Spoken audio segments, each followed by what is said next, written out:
Hello, everyone. Welcome to Here on Earth. My name is Marley Daintree. I am your host. I am joined today by Christine Cardoza. Christine is a natural wellness practitioner, coach, trainer, and owner of Oasis of Healing Spa with salt caves in Waterloo, Ontario. Christine helps people reconnect with their bodies through breathwork, body language, and unique healing tools, from human design and soundbaths to sidereal astrology and tantra. She offers simple, practical ways to ease burnout, anxiety, snoring, and so much more, guiding you to express your authentic self and experience what a calm, regulated body truly feels like. Christine's mission is to shift you from constant healing mode into curious self discovery, where joy and intimacy become part of daily life. Explore her sessions online or in person and dive into the transformative practice of naked alchemy, discovering your naked soul's truth. So, Yeah. hello, Christine. Thank you so much for coming on. Hello. Thank you so much for having me. This is really exciting. Yeah. So, I would love you to tell me more about your own journey and perhaps some of the rites of passages or turning points that led you to where you are now, and more about your spa and what that is. Yeah, super. Well, the spa fits into the story. So I'll start with, some of these rites of passages. Main thing is I grew up in very strict religion from like growing up, family, marriage, divorce, all that sort of thing. And so I feel like by the time 2018 hit and I was in this major depression and I had suicide ideation and I just really didn't know what I wanted to do with my life, I was so confused at that time because I had been in travel for over 10 years and I had traveled the world and had these like most amazing experiences. I've been to Australia twice and I've had the time of my life there. But I'm in 2018, I find myself in this really heavy depression going like, what? How did I get here?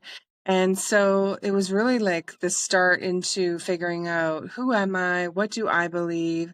How do I figure out how to get out of bed in the day and not be just taken down by these really heavy thoughts. And so as I continue to learn about myself and nurturing self-care and figuring out really what is it that I want in this life, then things started to really grow and to blossom and to take a different turn of events. So I'd have to say the depression was a success because it was that catapult. It's like pulling me way down to figure out like, what am I doing here? And to bring myself up through that. So fast forward, during the time in travel, like I loved it, but I was, by 2018, 2019, I was done. I was ready to do something else, but I didn't know what. And then our lockdown happened. The world was just different, and it gave me that time to really get clear. With the travel business that I had, when you have planes that don't fly for 14 months, you kind of have to pivot and make a new decision in life. And so I started to do coaching. I figured, you know what, I had learned some things, some simple tools that helped me through the depression time. And I just love teaching. I've always been in a place of teaching. And so just kind of ignited my passion for helping people through some of their darker moments. Then I found German New Medicine or Gemenische Heilkunde in 2022. And it was an absolute game changer because I had really been working in the emotional body for people, like why they had certain symptoms and stuff like that, more of the metaphysical connection. But finding, I call it GHK. So finding GHK was, I would say, a game changer for me because it actually gave me the proof of biologically why we would have certain symptoms in the brain. And as I was listening to people talk about their symptoms and the chats that was in on Telegram, it was so amazing to me that the teachers would come back every single time, be like, it's bang, bang, bang. These are the things that the person would be going through based on their age, their handedness, some of the other particulars that we look at first on why would your body turn on that symptom. So during the lockdown time, that was when I bought the spa. So I've got 2 salt caves here. We do massage and reflexology and connection to self. Everything here is to relax the body. Sound baths, the salt is a Dead Sea salt, so it's I would say it rebalances the ions. Like the body has the negative ion, or sorry, stress is a positive. The salt is the negative ion, so it just pulls stress out of the body, which is really beautiful. It's like being back, in a dry ocean, but it's that salt air in a sense while you're in there, just helping to relax and bring you back into a place of parasympathetic or a calm body. Something that when you're going and going and going in day to day life, we forget what it's like to relax, or we feel guilty for relaxing. And so with the spa, when I bought it 3 years ago, it was like a physical place that I could bring people to instead of doing sessions online, because I love being in connection with people. It's way more fun than being online all of the time. And we're so hungry for connection, for being able to hug someone, for touch, that sort of thing. And so that's what, the spa has been really beautiful in providing a space for, to bring people together for connection type experiences. Yeah, it sounds amazing. I wish the spa was here. I feel like I need a spa now. Um, s- how did you do you if you want to speak about it, what was the catalyst for your depression? Did you see that, and when you learnt GHK, did you see like how Yeah. you turned on those symptoms? Yeah, it was another relationship that had ended, and it was a path that I thought I was going to go into, and then that kind of dissipated, and it was like, man, now what am I going to do? Or just seemed like the struggle was hard.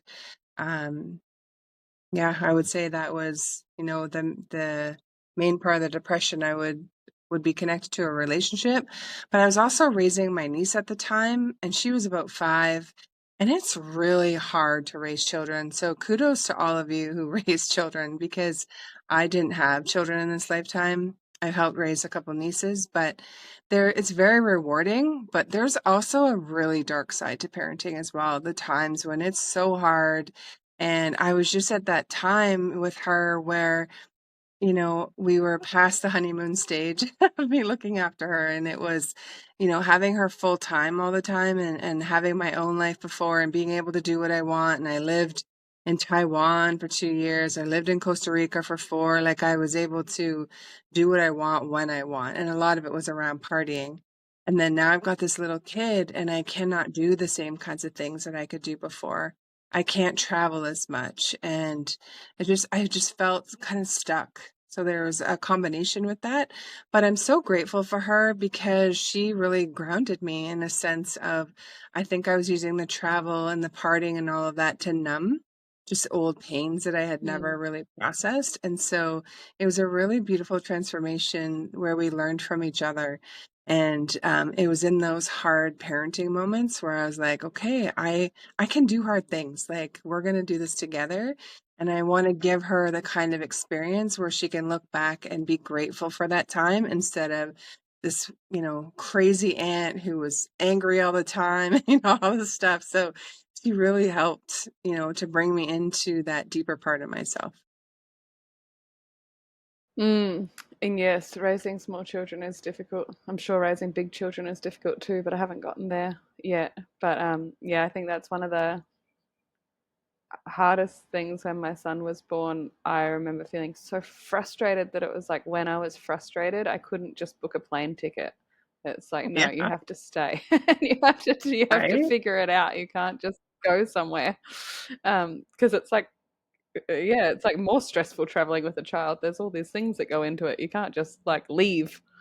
And yeah, and definitely the polarity of like so much goodness and so much difficulty. I was thinking just yesterday, it's really impossible to sort of explain it or to put into words, but it's like sometimes when you look at your children, it's like it's just the most magical thing in the world. It's like here are these people that are like the best people in the world to you, and everything that they do is like amazing and lights up your life. And then some moments it's like the pressure of like feeling responsible and stuck and like you're doing a like you're making a mistake. It's like all consuming and it's like yeah, it's really intense. So I appreciate that reflection. What were some of the tools that you used when you were um, to change states from feeling depressed to enjoying Mhm. life again? The first thing that I learned as a tip was it was a mindset coach, and his name is David Bayer, and he was teaching that you can have, well, we can only hold one thought at a time. It's either a negative thought or a disempowering thought or an empowering thought. But he said you get to choose. And I had never heard that before. And I was like, what? I get to choose? Like, I just figured, your thoughts are your thoughts, or they just come in, or life just happens. So that was really, a pivotal moment for me where I could start to create the kind of environment or the reality that I wanted. I also learned a lot around from the holistic psychologist around boundaries. And that was another thing. I was 45 and it was the first time I learned boundaries, really. Or in my early 40s. And it was like, again, if someone wants you to do something, I have the opportunity to say no. Like, I had not been raised in that manner. Most of us haven't, right? We had to do what our parents said. Gen X, we had to do it. You did not have a choice. And then millennials come along and they have boundaries, and we're like, "What? You can't just say no." They're like, "Yeah, I can." And so, those are the two main things on that journey out of depression. So boundaries, but really just learning that I had a hard time with communicating. Like, if I was upset with someone, I used to have to write a letter. I couldn't actually just come to you and say, hey, I've got, there's an emotional charge or something that upset me, because I would just cry, because I'm super sensitive. But now I've been able to learn how to, express when I feel either I've done something to someone, I can go and apologize, or vice versa. And I just feel it comes down to communication skills and being able to learn those so that you can share the more vulnerable parts of yourself without wanting to run away or die inside, really. Mm, mm. And so is this, as we had a brief chat before, about like reading the body? So you learning to read the body to communicate or Mhm.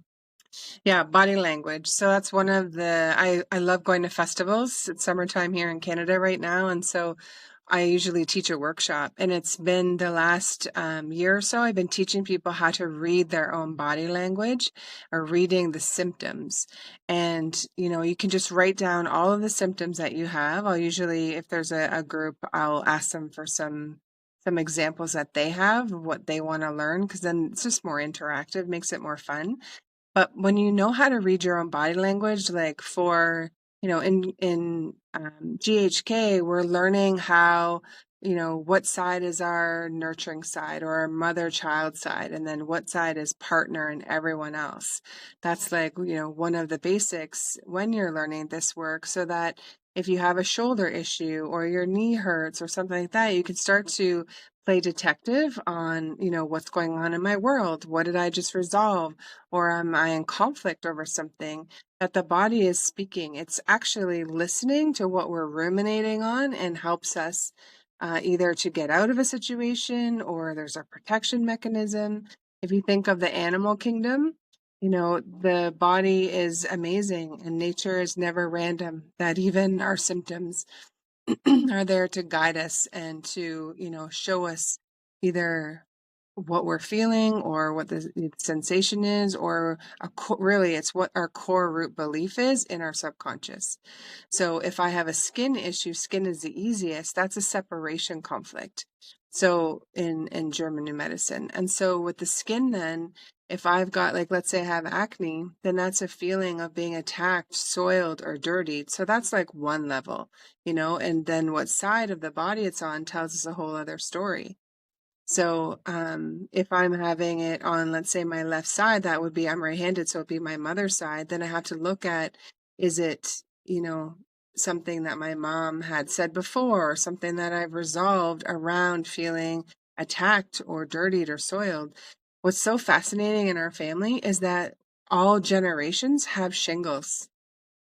It's and so, amazing to me because our family, we've just learned to connect through anger and through yelling. And it's just like, we don't need to do that anymore. Like you can be upset with me or I can be upset with you, and we can still come together and share things from a place of maybe not total calm, but where we don't have to yell at each other like I feel many generations have done, so that the body isn't in this protection mode or isn't having these, shock conflicts where then you need to resolve from it. Can we learn how to, be in communication, even if it's something that's hard, where your perspective is true, my perspective is true. We just got to figure out where we misaligned, where are we not seeing eye to eye as a way of resolving it, but from this place of, I love and care about you, but I don't need to blame or shame and all those things. And, the same would be, on your side as well in the communication. So back to the skin is that wherever the skin issue is, it's telling us more of the story. So if it's, on the face, it could be like losing face or an integrity issue. If it's on the outside of your arms or your legs, like wanting to push someone or a situation away. If it's on the inside of your body, it's wanting to hold someone close. So with that, you can play detective yourself. When you've got a new symptom come up, you can think about, okay, what's just been going on in my world? Did I just resolve something? 80% of the time, we're actually in the resolution, and that's what the symptom is from. So it's not that something is wrong, but your body is responding and healing or in conflict based on what is going on in your environment.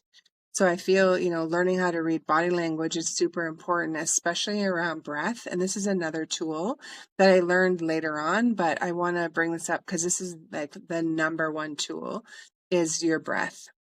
So when you are feeling anxious or overwhelmed or, something like that, pay attention. Even right now, if you're, whoever's listening, pay attention. Are you breathing through your chest? Are you in anxiety breath, or I call it predator breath, to kind of drive home that you're in an animal stuck pattern? Or are you breathing through your lower belly in a calm, slow manner where your diaphragm is able to open up and close again? So that we can pay attention to how we're breathing, because that is a really great indicator of whether our body does feel safe or if it doesn't. And that's where we can own, the ability to be able to know what our body is doing.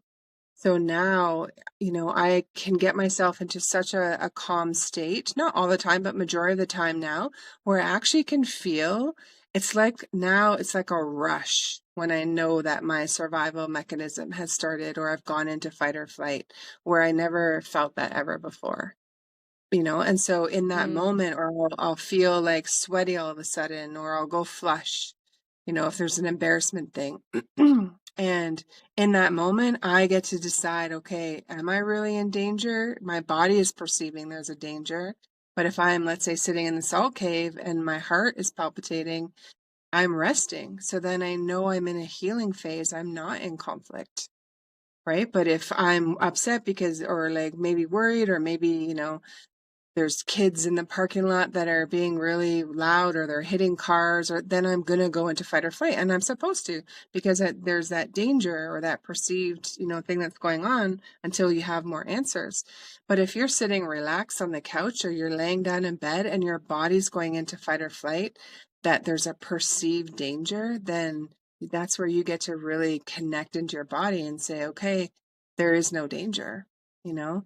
So many people have anxiety. Anxiety is so common. I have an intake form, and oh my gosh, people that check off depression and anxiety is almost everyone. And it's like, okay, let's figure out, like, why do you have it? Where did it come from?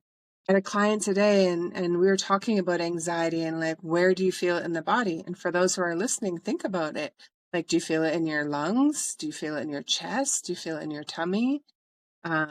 When you know where it is, it's that awareness before you are in a situation that's uncomfortable, to know how to respond in that moment. But with panic attacks, what's so fascinating is that if you're in a situation, like let's say the kids are in the parking lot and they're they're keying cars, or, there's something going on, or there's a fight. You're automatically going to go into that fight or flight, or you might have a panic, right? Of like, oh no, what do I do? I'm here alone, or whatever the thing might be. That is a normal response to a danger that's there. But if you're going to bed, or you're laying on the couch watching TV, or something where you are in a calm state, or you should be in a calm state, and you all of a sudden start having what would be a panic attack, or your heart is fluttering, or you feel that, then your body has gone like that. What I would say would be the epicrisis of the resolution, the healing phase of the edema, or the healing fluids squeezing out of the lungs, or the diaphragm, or the myocardial, just depending on where. And so then in that moment, all you need to do is put your hand on your chest. And I invite those who are listening to do that, to put your hand on your chest, right above your heart. You can put it on your belly and just tell yourself you feel safe, because it's in this muscle memory moment now, while you're in a relaxed state, that you've got this tool. And then if you go into panic, if you can remember to do this, and you breathe yourself down 3, 5, 10 times, depending how anxious you might feel, you will automatically bring yourself back into a parasympathetic state, or a relaxed state, and bring your brain out of that survival mechanism, so that you're back on board. You can actually see or feel or intuit what you need to do in the next moment.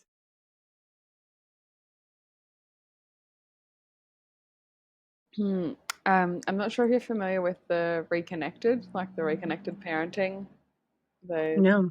I don't know, they do breath work, but they speak often about how we've gotten this idea like that we need to be calm all the time. And just what you were saying was reminding me of that, about that it's not about being calm, it's about being appropriate, like being appropriate to what's happening in your life. So yes, if you're in a dangerous situation, you need to respond to that.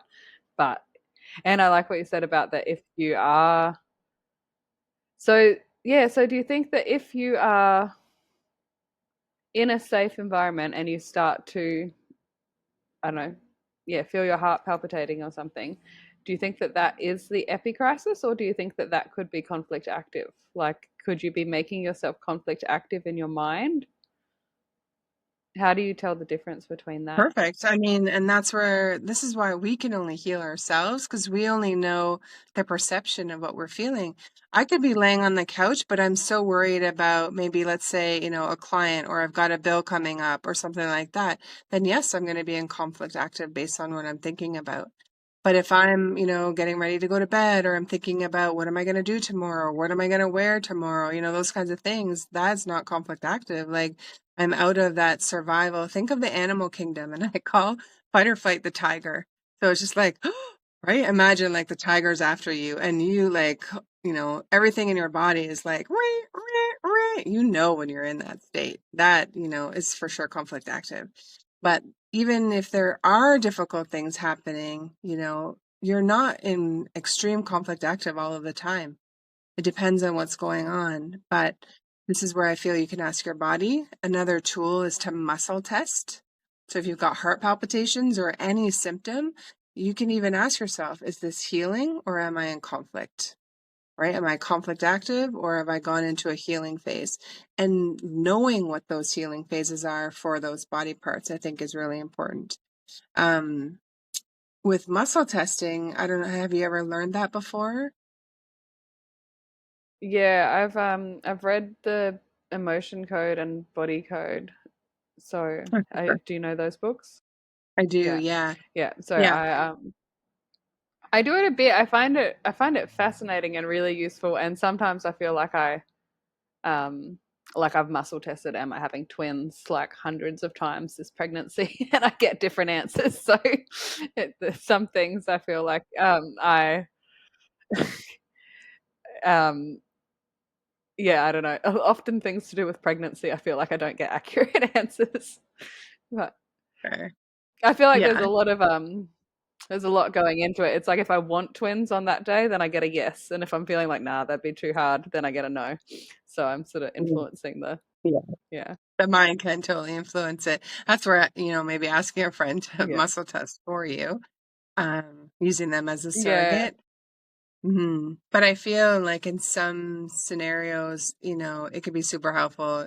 Is this headache, is it the epicrisis where the edema is squeezing out of the brain and the organ, and that's why I have the pain? Mm, Or, am I in a situation? I kind of like sum up headaches to boundaries. It's kind of like a general theme because there's many different kinds of headaches, but it's usually, this pressure of either someone overstepping your boundary or you've got too much on your plate and you're not doing enough of your own self-care, so you're crossing your own boundaries sometime by saying yes to too many things and not yes to yourself. Those kinds of ways of being able to ask yourself. So for those who are listening, look up muscle testing. There are videos on it. There's a few different methods. Pendulum would be one that is common for people, but you can control a pendulum. So again, whatever you're asking for, you got to be mindful. If it's something that's really important to you, like am I having twins or not, that's a really big life decision, that answer. And so that could be very well where the muscle testing, you can hijack it in a sense with the mind. I like using the finger method where you're just trying to like push through, or the sway method where you stand and you ask, show me yes, show me no. My name is Christine. My name is Bill. My body's going to sway to whatever my yes is, and whatever the no is, it will be consistent. It's kind of hard to teach muscle testing on a podcast, but being able to know what your answers are is really important, because then when you are in a state where there is a bigger decision to be made, you got to know what your hell yes and your hell no is in your own body first. It's not the time to do it when there's an emergency, because you won't have the confidence in your skin, in your muscle testing, or in your answers for yourself. But there's so many other things with that. I'll tell you a funny story, and this maybe will land why there are really opportune moments when muscle testing will save your life. So I'm doing dishes one night and I had a date and I really enjoyed hanging out with this guy. And so I'm washing the dishes, just like in a good mood or whatever, not really thinking about anything. And I get this intuitive hit to stay home, like don't go on the date. And I'm like a toddler then. I'm like, no, like I want to go. Like I really enjoy it. I've been looking forward to it. I just got this message, like, don't go. And I muscle tested it, and sure enough, it was a no to stay home. And I didn't understand, but I am pretty good at listening to my body. So I called him and said, I'm really sorry, I'm not able to make it. And I went to bed. 2 hours later, I woke up with like the worst diarrhea. And I was like, thank God I'm at home, because we would have been still on the date and I would have died. Like I would have been so mm, embarrassed. So that was just like one story for me to be like, thank you that I listened to myself and to that intuitive hit. And I even muscle tested it to make sure. And yeah, was super grateful that night that I had listened. mm. Yeah, I often use muscle testing with podcasts actually, like if I'm um yeah, like do I want to do it on this day or do I want to do it on that day? Will I have energy? And it's proved really useful because there's been times where I have felt like, oh, I don't want to do it. It's too late or it's too something. And I've muscle tested and it's been like, yes. And then I've jumped on and I've had so much fun. And then there's been other times where I've muscle tested and I've been like, like should I just push through? Like we're a bit sick or we're a bit something. And it's been like, no. And I've been like, okay, good. Thank you. Confirmation. Um, I also find it like with the emotion code specifically of finding what emotions coming up. Like I feel, especially in the last few months, I've sort of like started a podcast, I've started like a shampoo business, and I've been like online more than I have been before.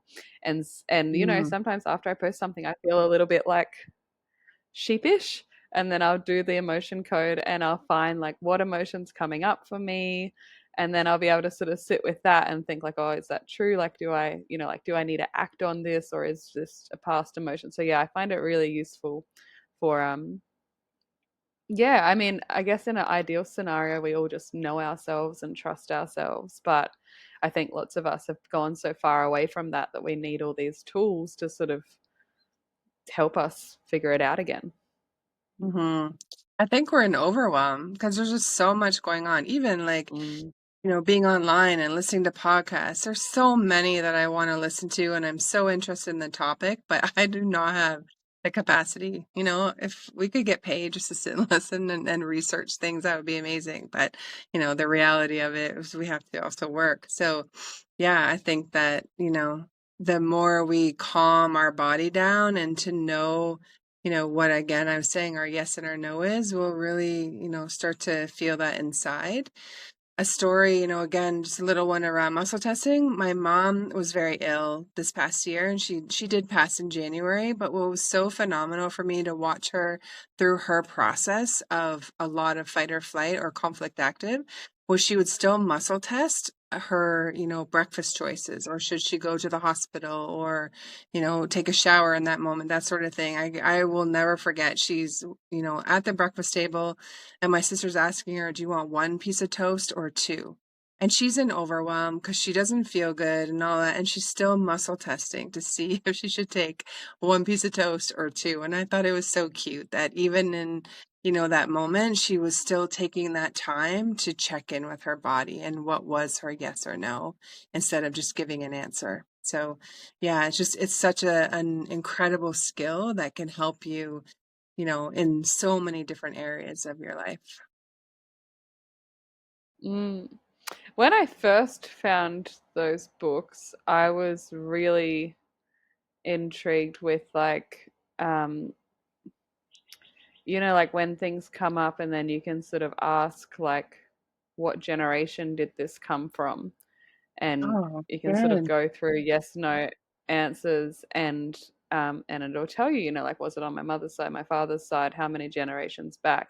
And through doing that, like I had a couple of really like weird experiences of sort of feeling like um I don't know, like this flash of something from someone else. I remember looking in the mirror once when I was doing it and I sort of thought that I saw like a man's face and it was someone else's emotion that had been carried down for all this time. And I remember being so fascinated by that because it was like wow, there really is a record of everything. It's like there's so much that we think is lost or that we think that we don't know or that we think that we can never know. And, with conflict, sometimes we get caught up thinking like, oh, I don't know what the specific DHS is. I'm never going to remember that. But it's like your body does. Like the answers Mm, are all in there. And yeah, it's wild. That's so cool.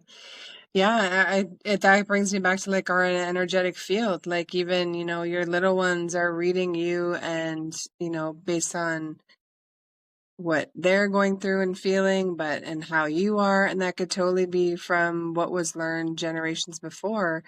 That I really do feel many of us are here right now to break the cycle of wherever the dysfunction is, or, if it's trauma, but also wisdom. I think that there are not enough conversations about that too, where yes, crap has been passed down, but so has wisdom, and ways of connecting into ourself that yeah, spirit saying yes, to look at that too of what is going well, or what did I learn? What were the skills and tools that I learned from my parents and grandparents that actually do really help me today? Mm. Yeah, it's a beautiful reminder. Um, it is kind of wild at the moment. Like I feel like, I don't know, depends what sort of circles and groups you're in and stuff, but everyone's sort of talking about like this new earth and this new consciousness and stuff. But sometimes it does just sort of blow me away that like conversations like this are like normal now and that yeah, like it is odd that I think like I don't know, as a kid I was always like I was really into witchcraft when I was a kid, so I was really into Mm, like having powers and things. So I was sort of always a little bit odd, but I didn't really feel like anyone else was that interested in anything that I was interested in. And now I feel like there's like whole like yeah, like everything that you could ever be interested in. There's someone that's like, yeah, I do that. And it's yeah, I also think it's like there's a lot of God conversations. Like God is a lot more in sort of common discourse than I ever remember growing up. you said that you had a religious upbringing, so I guess that was different for you. What do you think about the whole, I don't know, what do you think about religion now? Well, organized religion, no, thank you. Like, I am so done with that.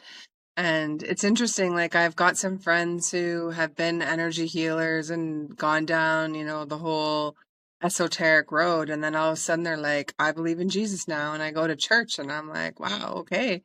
I really do feel there is this movement and a sense of coming back to what is real. If you've, been going through some really heavy or hard times, finding that anchor, so to speak, of, being protected, being looked after by a higher power. I believe in God, absolutely, but I don't believe in the gimmicky ways that I find, whether it's in religion or even in the spiritual community. I think there's a lot of cultiness. I grew up Jehovah's Witness, and so it was, rammed down our throats, I'll say, about Armageddon and this fear of this big bad thing coming, and you would only make it to the new earth. Like I'm 50 now. This has been a conversation that I grew up with. And so it just looks Mm. different in different cultures and different religions. And so for me, it's just like, what is the world and the earth you want to create? I even think, with new age, I call it new cage because there's a lot of escapism. I'm going to 5D or the higher dimensions. Like, you're a soul in a human body. You have access to all of that. It's not like trying to get somewhere. How about you integrate third dimension emotions and being, what to do with your anger or your bitterness instead of trying to, push it away. And maybe sometimes, you need a little bit of a reprieve, but I feel we move up and down the emotional ladder, which has also been known to be different dimensions. And, I don't want to be all love and light. That would be the new age community, but I really do feel the earth that we're creating is the life that we want to have within us and what we can control within us. And as we find more and more, it's kind of like little lights in a sense of as we find more people who speak the same language as us, then we're building this community of connection. And it is all going to be centered around God, nature, creator, spirit, Allah, whatever your comfort word is for this higher power. But, you know, just looking at the body and the intricacies, or even, birth, an animal birthing another, like its babies, like nature is so beautiful. And when you look at when you look at life in that manner, then you have to on this innate level know that there's something that is so powerful and bigger than we are. Mm. So I feel your heaven Mm. and hell is inside your brain. And you can look at it in two different manners, right? Like, all this stuff is happening, all this crap is happening to me. And it's like, yes, it is. But the polarity of it, the other side is there's also good things that are happening too. Right. And so it's just like, look at both with, some self-responsibility of, can you hold the heaviness? Can you hold the anger that you're having in this moment, but also the excitement or the silver lining of the things that are going well, even in a crappy situation? And how, so it just made me think of human design and Mm. astrology. Were you always interested in those, or like how did your beliefs around those evolve or change? Religion told me I wasn't allowed. We were told to stay away from it, that it was evil. And it was really my coming to figure out, who am I and what do I believe? So I went to my first Reiki session in February of 2020, and then astrology followed shortly after. And the more I've learned my chart, I'm amazed at the experiences that I've gone through, the difficult ones where there's a connection to my chart on why that would have happened.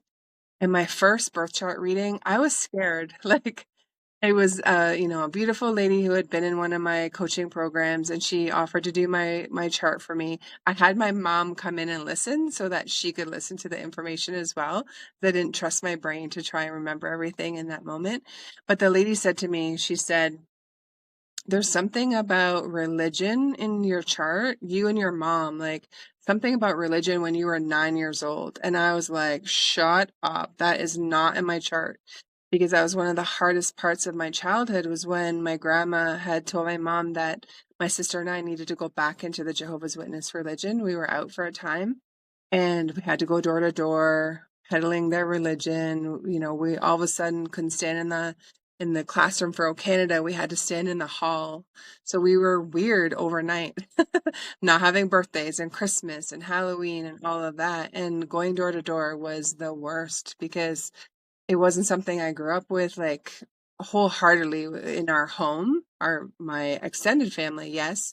But then to go and tell people about this religion that I really just was regurgitating what I had heard someone else say. So that was just a really hard time for me in my life. And I left. I asked my mom if I could leave when I was 13 years old. So I feel like that was a really big rebel moment as I look back, that I went against my grandma, because she was the one who had said that we were to go in it. And yeah, so, you know, that being in my birth chart, I was like, what? That was like such a hard time for me. So it kind of like softened me to like, maybe there is something to this. And now I actually look at the chart as more of our soul contract. So you can look at the body. I like using, you know, GHK for the body. And what is the body biologically saying? Your body is giving you messages. So what are the messages of the body? We can reverse engineer it back to your subconscious, and usually a core root belief of I don't feel good enough in some manner. Okay. And then in the birth charts and the numerology and Egyptian playing cards that I use, to me, that's like your soul self. It's like what you've come here to grow and experience in this lifetime. And so it's like a merging of the two, so that, you know, I feel it does bring in the fifth biological law in GHK, which is the quintessence. It's your soul self that, you know, is here not to struggle, but to figure out your own. To me, it's like a video game, you know, figuring out what your hard level is and then how to overcome it so that you can move up another level of conscious awareness. Mm, mm. And what about sidereal human design or sidereal astrology? How does that? Can you explain what that is for our listeners? For Totally. me? Yeah.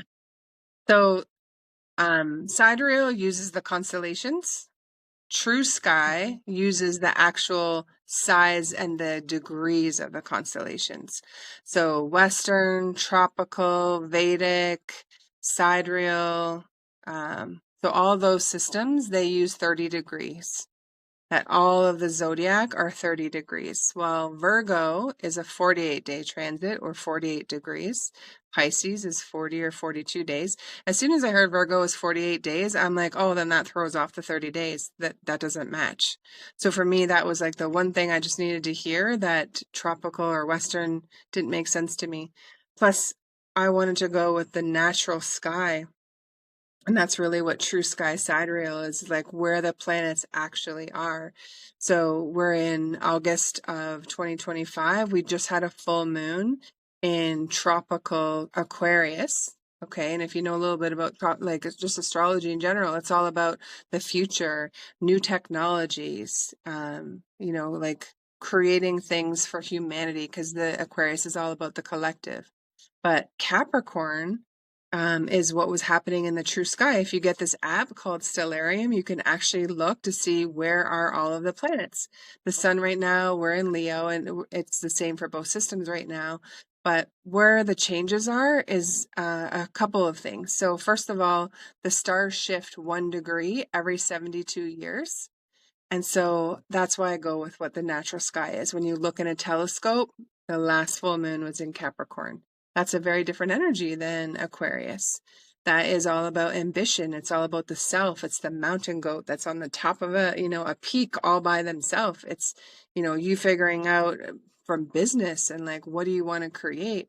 So I think it's important, like the actual energy of that moon that you're going to sleep under was not Aquarius. So if we look at Mm, even, Ptolemy created astrology, like the tropical Western systems 2000 years ago, at that time, we were in the age of Aries. So that's why the spring equinox starts at 0 degrees in Aries, because that's what it was in the time. That's a man-made system to me. Today, when we have spring equinox, we're actually in still under Pisces. So it's a very different energy to be creating from. It's about a sign behind when you look at between the two different systems.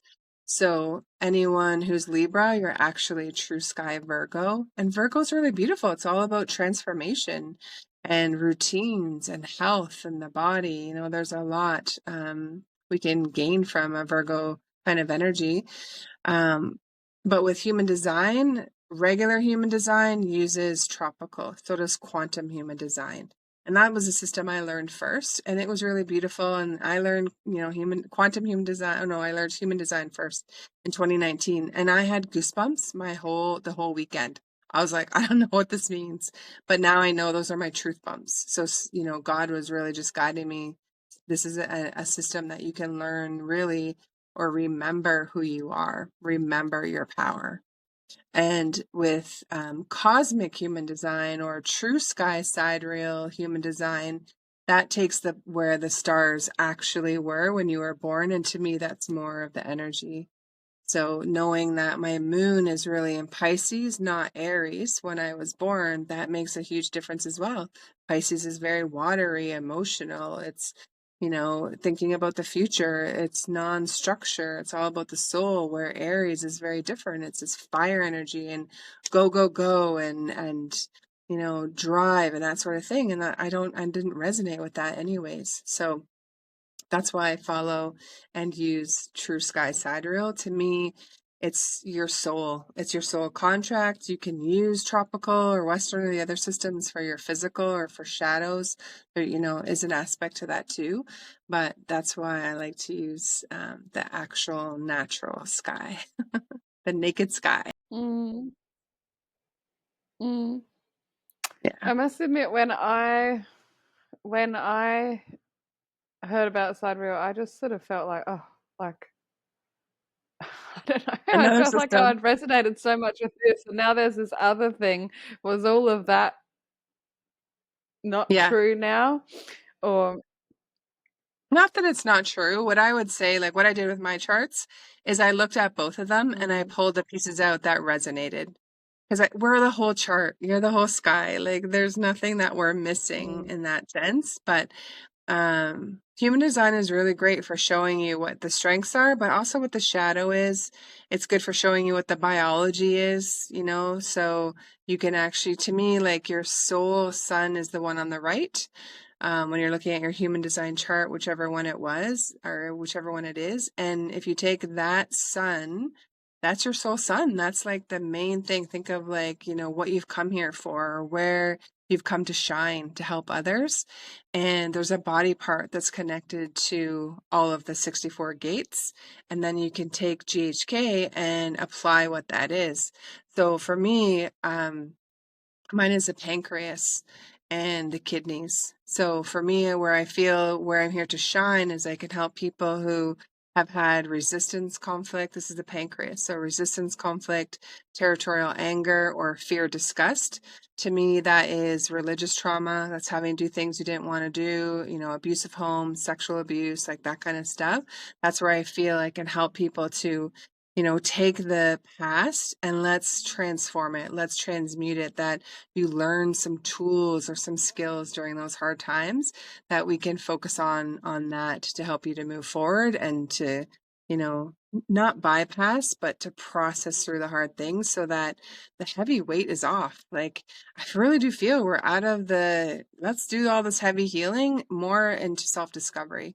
Because if you figure out, why do I feel like I'm abandoned all the time?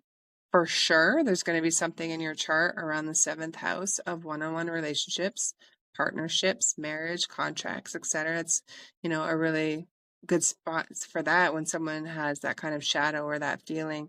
And so, yeah, it's just looking at it from that level of deepening within yourself. We've taken so much information in, especially the last 5 years.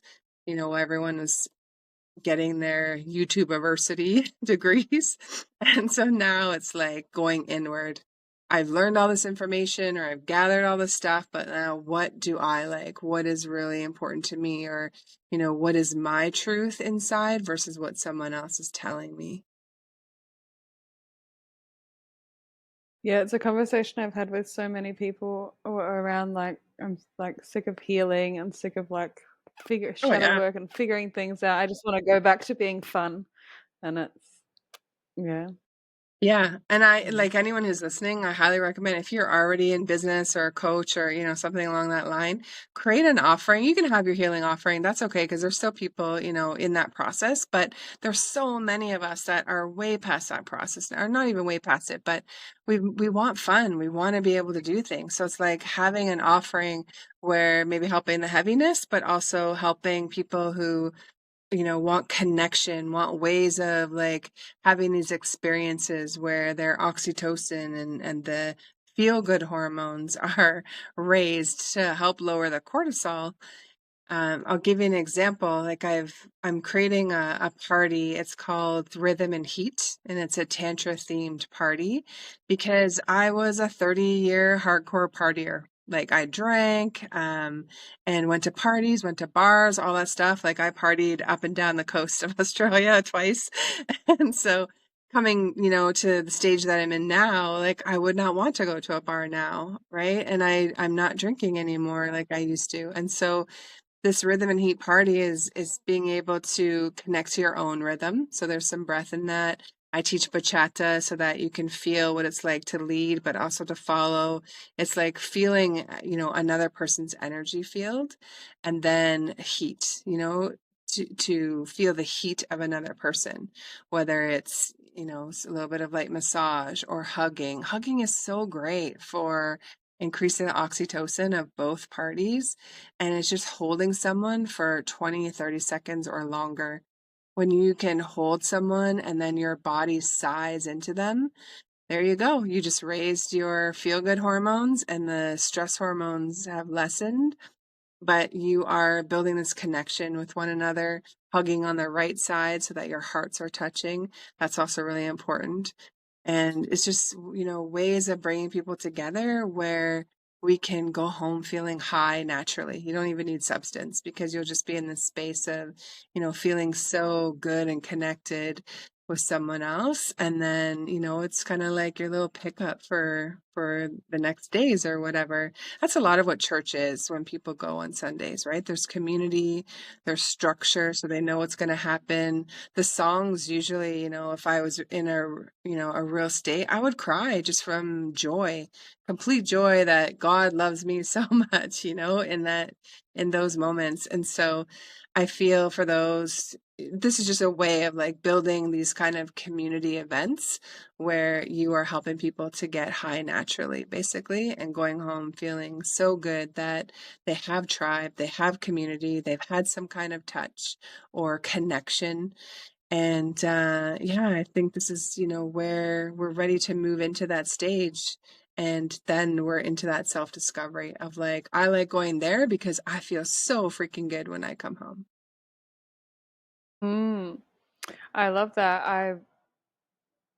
Yeah, that's I it made me think like I grew up with no religion, and I think I've been to church like once or twice in my life.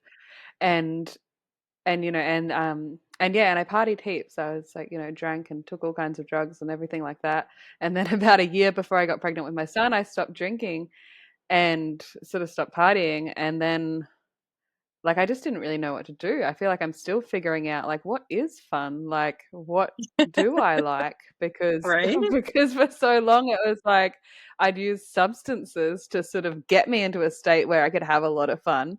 And then, like I feel even like yeah, now years later it's like I'll go to a party, I'll be like, "Oh, maybe I'll just have like one beer just so I feel part of it or something." But I don't really want that. I just want I don't know. Like yeah. Um, and then my husband is from Pakistan and he grew up Shia Muslim. And so he would tell me about some of like the rituals that they do and stuff. And I'd be like, "Oh, that's like you're like getting into a trance." Like And he's like, he doesn't see it like that. He's like, no, we do it because that's our religion. But I'm like, but it is like you're getting into a trance and you're getting these heightened states, and that builds community and makes you feel connected and all these things. And I think, again, like, if you're not going to take external substances, if you're not going to be part of an organized religion, then it is a real project for all of us now of like, how do we create that similar thing? How do we create those endorphins and like that connection and the community and the specialness and the sacredness and all of that without a roadmap or drugs? Like, and yeah. And finding So a yeah, tantra parties like what you're community. describing. Yeah, if someone Yeah. likes that, it's not for everyone. And there's white tantra, which has nothing to do with intimacy. It's more of like connection to God and that sort of thing. Like really, it's like pick your flavor. You can find kirtans, which is all about singing, and connecting in to that Mm, deeper part of the community and to the group. Breathwork, to me is just like number one for one of the fun things I love to do because you're breathing, you're moving through your own process. But I get a body high from it and that feels really mm, good. And then at the end of it, you can have connection with the other people in the group, sound baths, or, just like these day events, even where it's stuff that you like to do anyways. And basically you're finding other lights, like I mentioned earlier, other community mm, that like to do the same thing as well. Drum circles. Oh man, those like that. You get high from that naturally. But it's a really good way, ecstatic dance. Those are just some fun outlets or some ways that you can, connect to yourself, to community, but also doing something that is fun. It's not like, I think it's becoming more common. My party friends look at me and think I'm a little weird, I think, but then they'll send me stuff around spiritual or soul connection, and I love that because I'm like, okay, I just want to live from my authentic self and my authentic voice and they're accepting me in that. But I feel, eventually you just get to a point where you don't want to go out and drink and party and do drugs and stuff like you did before because the next day is really harsh, the recovery time as you get older is harder. And it's just like, I think maybe we grow up a little bit in the sense of like, I want to do something where I feel nourished, not that I'm numbing or just going along with the crowd because that's what I've been doing for the last 30 years or what my friends are doing. It's just, again, coming back to that, what do I want? What's really going to nourish me and help me to feel good so that when I wake up in the day, I'm excited for the day and not this feeling of dread and that I need to numb it on the weekend. mm, Yeah, we're done with mm, that. mm, mm. Yeah. Yeah. Yeah, I feel literally poisoned if I have alcohol. Like I'll have like half a drink and it's nice, and then more than that I feel poisoned, which like it is poison. And still no judgment to anyone if you still enjoy it. Like I said, sometimes it's like I feel like I miss drinking, but I just don't like it anymore. Um, and I found that, yeah, when I quit drinking was when I quit my job. And it was like, if I didn't have an 8 till 5, then I didn't want to drink anymore. Like it was just that, like going and working somewhere all day where it was like you waited for Friday to relax or something. And without that, it didn't. Yeah. Oh, I want to Sorry, share a I'm story turning if I my can aircon on and off. about drinking and like I'll share quickly. I was with some friends. These are new friends for me and I had a drink. And what it just was so crazy. I think I just fell into a moment where I felt I had community. I had people who had my back. And my KCT opened. I had to pee so much. And it was so wild. I'm like, what did I resolve? But it was that feeling of old party Christine was with new friends who, were on a similar path. But it was so wild. It was like the lever of the KCT just went boop, opened, and I just like cleared and cleared and cleared. And even though I was still drinking, and I'm like, this is actually really cool because the more we connect to our authentic self and what lights us up and feels so good, then I feel that the body is also going to feel that and respond at the same time. That's so interesting. I remember that people used to always talk about like yeah, that you pee heaps when you're drinking, but I'd never thought of that from a GHK lens. Is it that we, that you drink and you feel connected, and that's what, yeah, Yeah. yeah. It was wild. Like I have had swollen ankles. It's hot here. Like there's so much humidity, but yeah, it was like almost like a cartoon opening up of the KCT. And I was just like, isn't this neat? There wasn't anything that really happened in the day where I could say, oh, that was the catalyst Mm. for the resolution. I really do feel I just felt held and supported and that these two ladies had my back. Mm. Yeah. Mm. Yeah. It's cool. And now, yeah, anyways, so it was neat.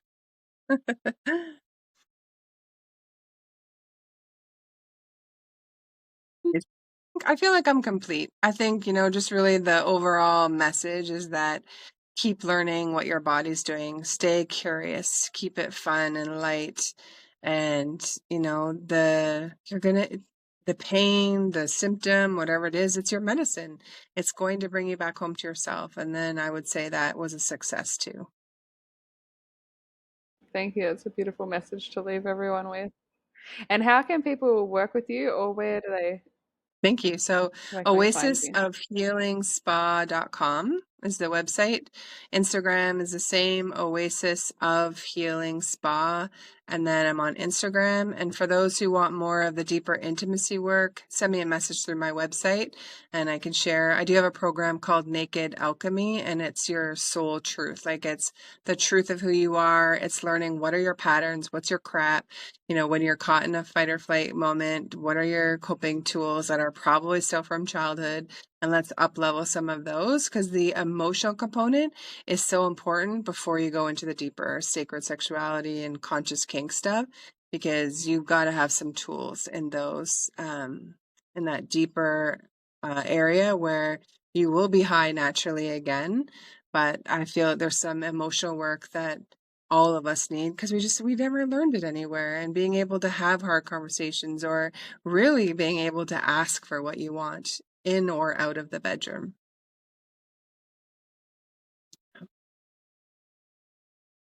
Well, thank you so much. Thank you for joining me. I know it's kind of late for you. I really appreciate Thank you. you making the time. It's lovely to Yeah, meet thank you so you. much. This was fun. Thank you.